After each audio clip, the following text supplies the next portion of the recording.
प्रणाम मित्रों, मैं हूं विकास सक्सेना। सामाजिक एवं राजनीतिक घटनाओं के विश्लेषण के यूट्यूब चैनल चैतन्य में आपका स्वागत है। आप देख रहे हैं विकास की बात। विपक्षी दलों के गठबंधन की बैठक कल यानी 31 अगस्त से महाराष्ट्र में शुरू हो रही है, लेकिन इससे पहले एक नया वो चीज़ निकल के आई कि कुछ विपक्षी गठबंधन के दलों ने उत्तर प्रदेश की पूर्व मुख्यमंत्री और बसपा की राष्ट्रीय अध्यक्ष मायावती जी से संपर्क किया और कोशिश की कि वो उनके इस विपक्षी गठबंधन में शामिल हो जाएं। हालांकि मायावती जी ने पहले भी मना किया था कि वो ना तो भाजपा के नेतृत्व वाले एनडीए गठबंधन में शामिल होंगी और ना ही कांग्रेस, जिसका सबसे बड़ा दल है, नेतृत्व तो नहीं बोल सकते अभी हम, लेकिन कांग्रेस की अगुवाई वाला जो ये इंडिया गठबंधन है, INDIA, Indian national developmental inclusive alliance, भारतीय राष्ट्रीय विकासवादी समावेशी गठबंधन, ना वो इसका हिस्सा बनेंगी। लेकिन सोचने वाली बात यह है कि विपक्षी गठबंधन की पहली बैठक 23 जून को पटना बिहार में हुई, दूसरी बैठक 17 और 18 तारीख को जुलाई में बेंगलुरु कर्नाटक में हुई और इन दोनों ही बैठकों में बसपा को निमंत्रण भी नहीं दिया गया, उसे इस गठबंधन में शामिल करने की कोई कोशिश नहीं की गई।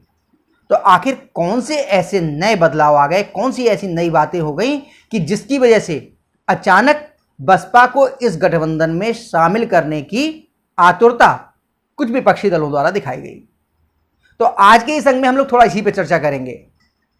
मायावती जी मना कर चुकी, ये स्पष्ट है, और वो अलग ही चुनाव लड़ेंगी।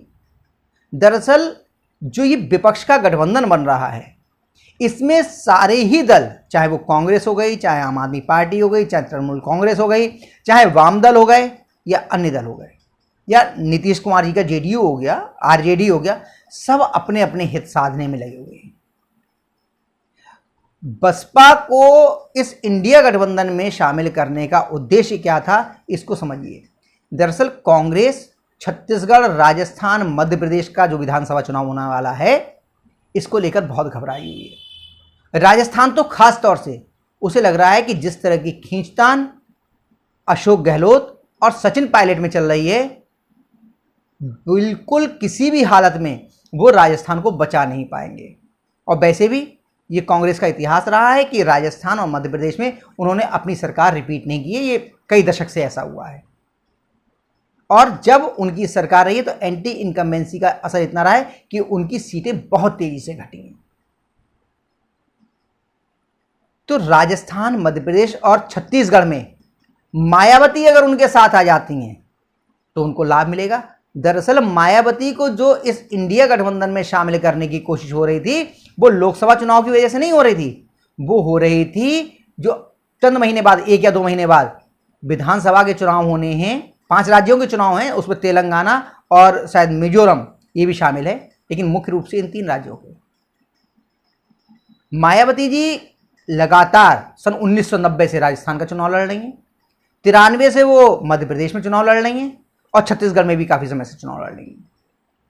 और राजस्थान में पिछली बार मायावती जी की बसपा ने 6 सीटें जीती थी और राजस्थान में कांग्रेस ने उनके 6 के 6 विधायकों को तोड़ करके कांग्रेस में शामिल करा दिया था। हालांकि कांग्रेस भाजपा के ऑपरेशन लोटस और खरीदारी दुनिया भर के आरोप लगाती है, लेकिन बसपा के सारे विधायक राजस्थान में अशोक गहलोत के नेतृत्व वाली कांग्रेस में शामिल हो गए थे, उसकी सरकार में शामिल हो गए थे।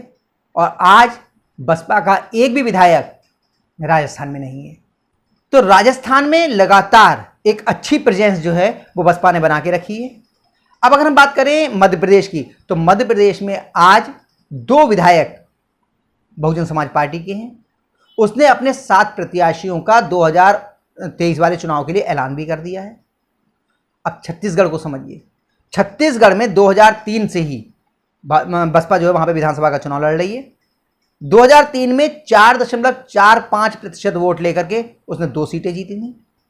फिर 2008 का विधानसभा चुनाव हुआ, तब उसने 6.11% वोट लेकर के 2 सीटें जीती।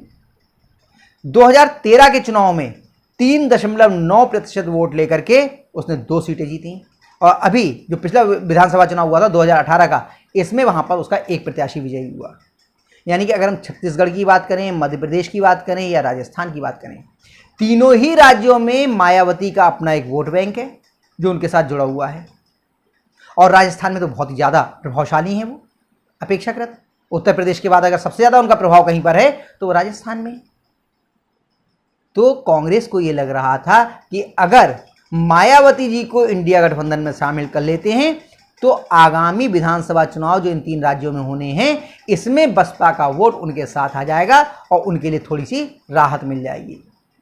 क्योंकि 2 राज्यों में एंटी इनकम्बेंसी, हालांकि छत्तीसगढ़ में उतना ज़्यादा प्रभाव नहीं है, भूपेश बघेल जी ने काफ़ी अच्छे काम किए हैं तो उतना प्रभाव नहीं है एंटी इनकम्बेंसी का। लेकिन राजस्थान में तो एंटी इनकम्बेंसी भी है और आपसी सिर फुटबॉल भी है, सचिन पायलट के गुट में और अशोक गहलोत के गुट में। मध्य प्रदेश में पहले शिवराज सिंह चौहान के खिलाफ काफ़ी एंटी इनकम्बेंसी थी, लेकिन पिछले 6-8 महीने में जिस तरह से उन्होंने गियर बदला है और जिस तरह के उन्होंने काम किए हैं, उसके बाद उनकी उस एंटी इनकम्बेंसी में काफ़ी कमी आई है। बहुत तेज़ी से उन्होंने अपनी जो सरकारी योजनाएं हैं उन्हें डिलीवर करना शुरू किया है। इसीलिए कमलनाथ ने अब हिंदुत्व का रास्ता पकड़ा और यहाँ तक कि भारत को हिंदू राष्ट्र तक बता दिया।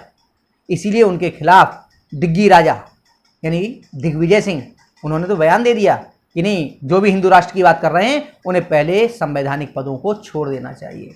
तो आपसी खींचतान मची हुई है मध्य प्रदेश में भी। तो मध्य प्रदेश और राजस्थान की स्थिति तो बहुत खराब है।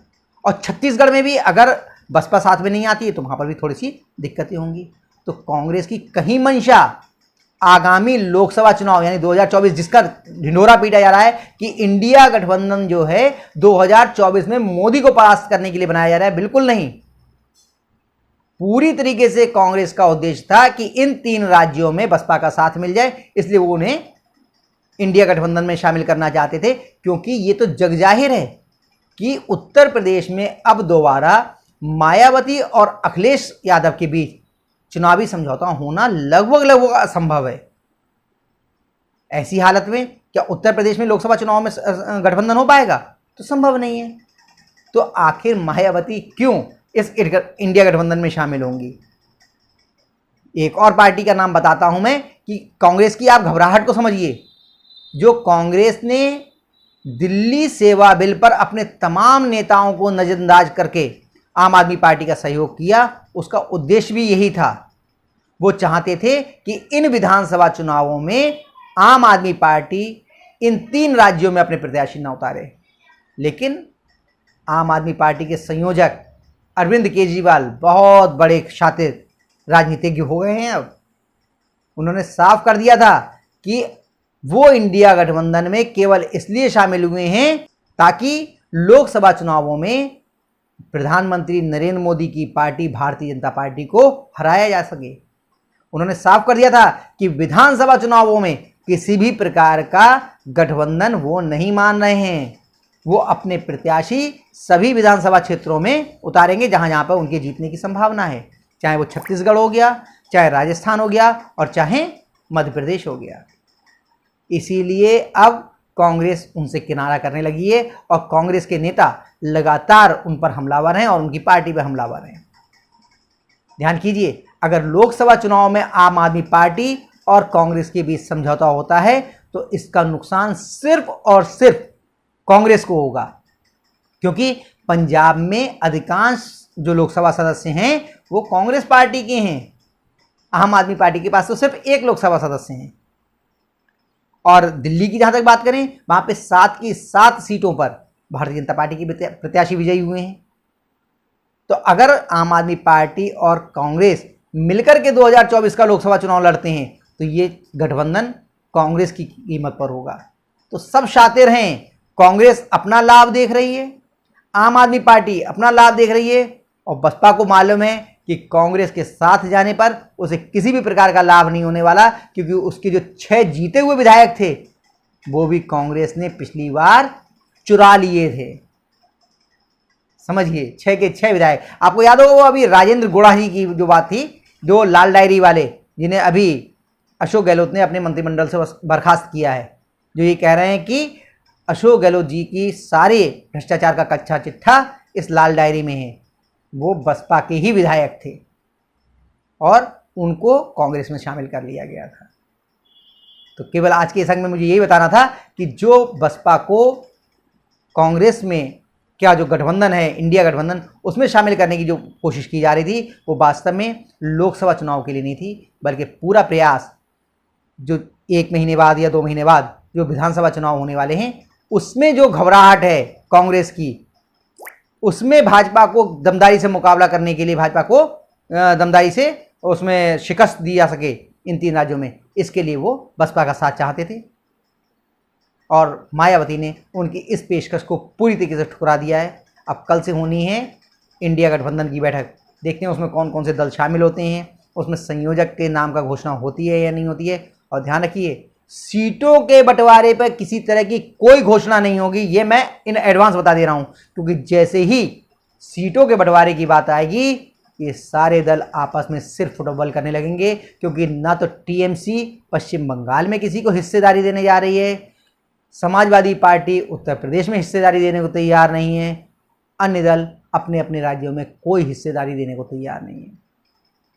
तो क्या होगा ये कल की बैठक के बाद मालूम चलेगा कि इंडिया का जो गठबंधन है, विपक्षी दलों का जो गठबंधन है वो क्या स्वरूप लेता है, उसका क्या लोगो आ रहा है और ये लोग क्या करने वाले हैं। आज के अंक में बस इतना ही, अगले अंक में हम लोग फिर मिलेंगे, तब तक के लिए अनुमति दीजिए। आपसे अनुरोध है कि अगर आपको ये वीडियो पसंद आया हो तो इसे लाइक कीजिए, शेयर कीजिए, और हाँ, अगर आप इस चैनल पर नए हैं तो आपसे ये भी अनुरोध है कि इस चैनल को सब्सक्राइब करने के बाद नोटिफिकेशन का बेल आइकन अवश्य दबाइए। धन्यवाद, प्रणाम।